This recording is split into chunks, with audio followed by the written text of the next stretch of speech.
I'm Ben Lanz, Executive Advisor for APC Media, Power Systems Technology Magazine. We're here at IEEE Grid Edge in San Diego, California to interview thought leaders in our industry to hear their insights into the challenges that we've been facing for the last couple years and what do we need to be working on. Through these interviews, we're going to bring their insights to you, our readers. I hope you enjoy. Our next guest is Dave Treichler. Dave. Ben. Nice to meet you, Ben. And good to talk with you. We've corresponded, but I don't know that we've spent a lot of time chatting in person, but I'd like to know, you've been at Encore for some time as the Director of Corporate Strategy, is that right? Yes. And when did you start with Encore, and tell me a little about your role?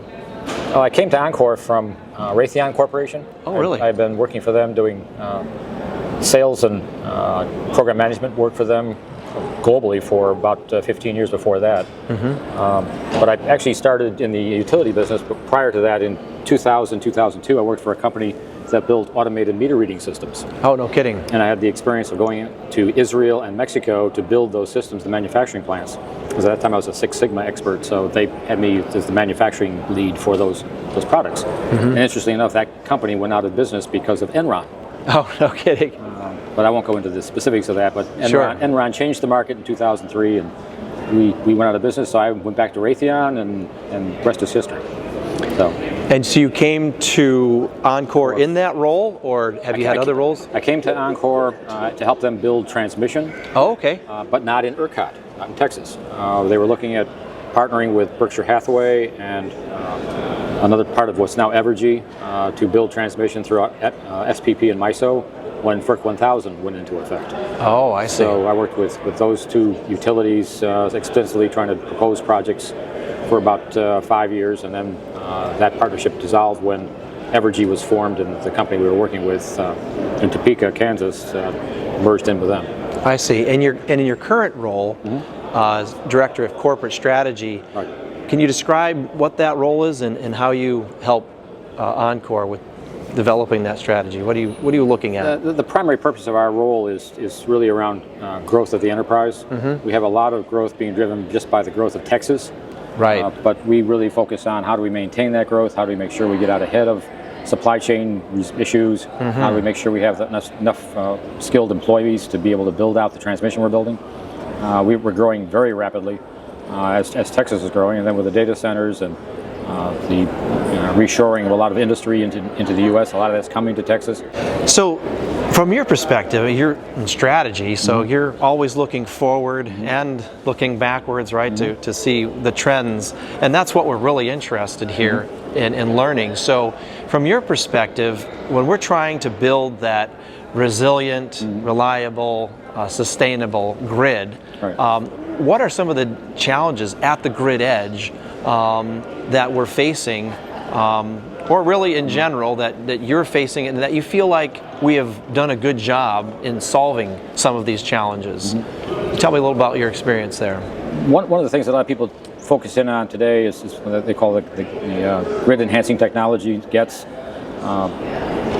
One of the things that they focus on there is dynamic line rating. It's a way of trying to increase the capacity on a transmission line. Well, Encore actually was one of the first people to deploy dynamic line rating in the United States 15 years ago. And we gained a lot of data on it.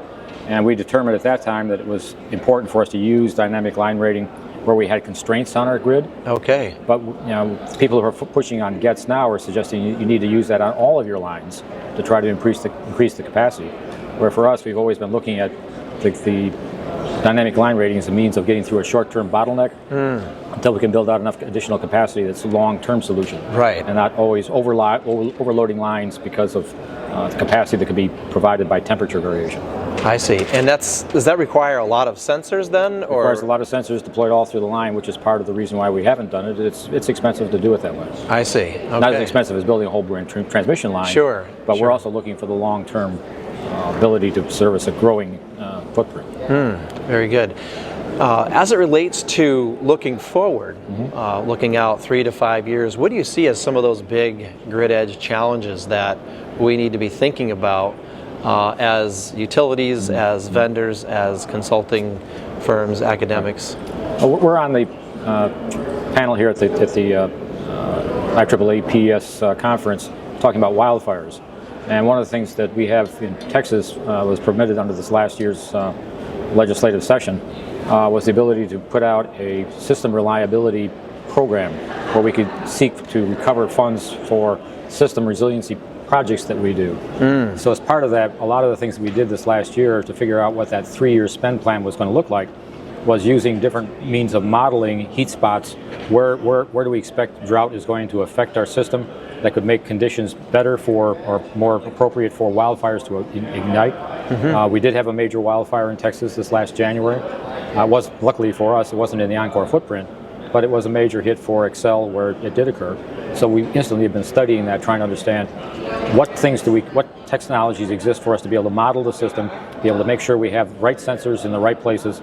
We pre-position all of our assets so we're there, and if we have to enhance vegetation management spend in those areas to clear out brush or whatever it may be that can ignite, that we're doing all those things on a proactive basis to reduce the profile of potential fire hazards.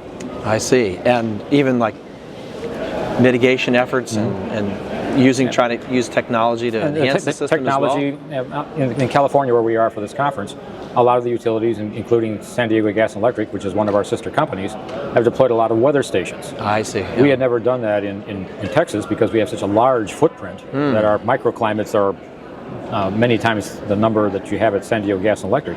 But we are starting as part of our system resiliency plan to put them in specifically targeted areas where the weather may be anomalous to what we normally see, and so we get early advanced warnings of that. And we're using more cameras and other types of sensors to try to make sure that we can identify places where there might be smoke coming up. There's a lot of sensors that are appropriate for this, and a lot of new tools that are coming out. We're starting to expand our drone capability, for example, to be able to go out and inspect places on the wires where we think we may end up have the potential for sparking a wildfire, just to make sure that we're proactively getting out there and addressing those maintenance issues that could potentially spark a fire at some point. That's great, and it's really great that you and your fellow panelists from Arizona Public Service, also I believe there's here someone also from San Diego Gas and Electric, and the Western Imbalanced Market. So from a kind of an overall strategy point of view, that's going to be a great session. Really appreciate you being here for that. Speaking of Grid Edge, what do you see? You're here, you're attending, you're getting to meet other colleagues, and what's the value of Grid Edge for you? Primarily what you just talked about, meeting our colleagues, talking to people what they're doing, talking with different vendors who are here about new products that they have that we're either studying or we're aware of or we're interested in knowing more about. So it's an opportunity for us to gain a lot more information about who's doing what and what technologies are becoming available for us to potentially apply for other issues that we have on our grid and the growth that we're experiencing. Especially in the area of Grid Edge, right? Grid Edge, right. Dave, really appreciate it. Any final comments?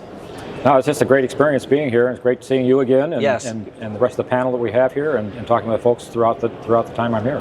Thanks, Dave, for coming by. Thank you.